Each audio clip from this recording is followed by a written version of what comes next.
Guys, mentor Sunil video number 369 आपके सामने। आज का जो वीडियो है, इनफैक्ट ये एक न्यूज है आप लोगों के लिए।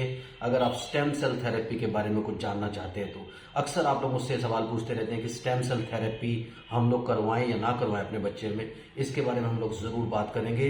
अगर आप स्टेम सेल थेरेपी के बारे में इंटरेस्टेड हैं तो ये न्यूज आपके लिए है। जल्दी से चैनल को सब्सक्राइब कीजिए, लाइक कीजिए, शेयर कीजिए, पूरी दुनिया में फैला दीजिए। मुझसे बात करने के लिए 8166790299 मेरा मोबाइल नंबर है, +91 इंडिया का एसडी कोड जरूर लगाएं अगर आप इंडिया के बाहर से कॉल कर रहे हैं। चलिए बात करते हैं स्टेम सेल थेरेपी के बारे में। स्टेम सेल थेरेपी अक्सर आप ऑटिज्म के ट्रीटमेंट के लिए देखते थे एक ऑप्शन के तौर पर। अक्सर लोग मुझसे भी पूछते थे कि क्या हम स्टेम सेल थेरेपी के लिए जाएं कि नहीं जाएं। 14 दिसंबर 2022 को, यानी अभी 2-3 दिन पहले, नेशनल मेडिकल कमीशन इंडिया ने एक हम लोगों से शेयर की, एक न्यूज शेयर की है, एक बात शेयर की है। उन्होंने काफ़ी एक्सटेंसिव इस बारे में बातचीत की थी, रिसर्च की थी, उनकी मीटिंग्स थी। उसके बाद में एक न्यूज़ निकल करके सामने आई है कि स्टेम सेल थेरेपी को ऑटिज्म में अगर आप यूज़ करते हैं तो एक प्रोफेशनल मिसकंडक्ट माना जाएगा। यानी इस न्यूज़ को अगर आप डिटेल में पढ़ेंगे तो मैं अभी आपको जो डिस्क्रिप्शन है वीडियो का, उसमें लिंक भी शेयर करूंगा, तो उसको आप डिटेल में भी पढ़ सकते हैं। तो अक्सर लोग इस बारे में पूछते थे स्टेम सेल थेरेपी के बारे में।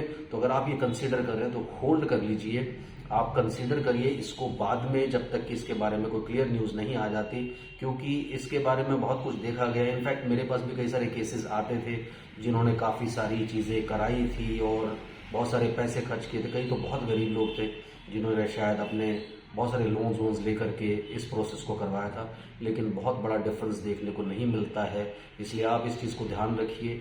और अब तो एक ऑफिशियल न्यूज़ भी आ गई है इसके बारे में कि ये एक प्रोफेशनल मिसकंडक्ट माना जाएगा। आप इसको एडवर्टाइज नहीं कर सकते कि स्टेम सेल थेरेपी को आप ऑटिज्म में यूज़ कर रहे हैं।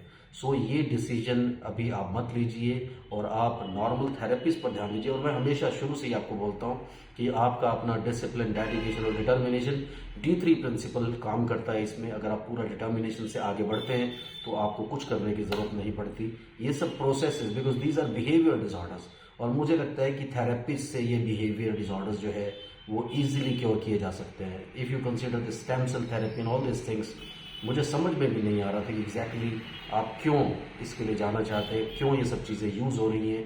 तो मेरे पास कोई बहुत सारे प्रूफ्स नहीं थे इस चीज़ के लिए, लेकिन अभी एक ऑफिशियल न्यूज़ जो आई वो मैं आपसे शेयर करना चाहता। तो स्टेम सेल थेरेपी अब आप कंसिडर करना बंद कर दीजिए, क्योंकि नेशनल मेडिकल कमीशन इंडिया ने ये बात कही है कि स्टेम सेल थेरेपी को अगर आप इसमें यूज़ करते हैं ऑटिज्म का ट्रीटमेंट में तो ये एक प्रोफेशनल मिसकंडक्ट होगा। डिटेल न्यूज़ आप डिस्क्रिप्शन में चले जाइए, वहाँ आपको लिंक मिलेगा, उस लिंक को क्लिक करेंगे, सारा न्यूज़ आप पढ़ सकते हैं।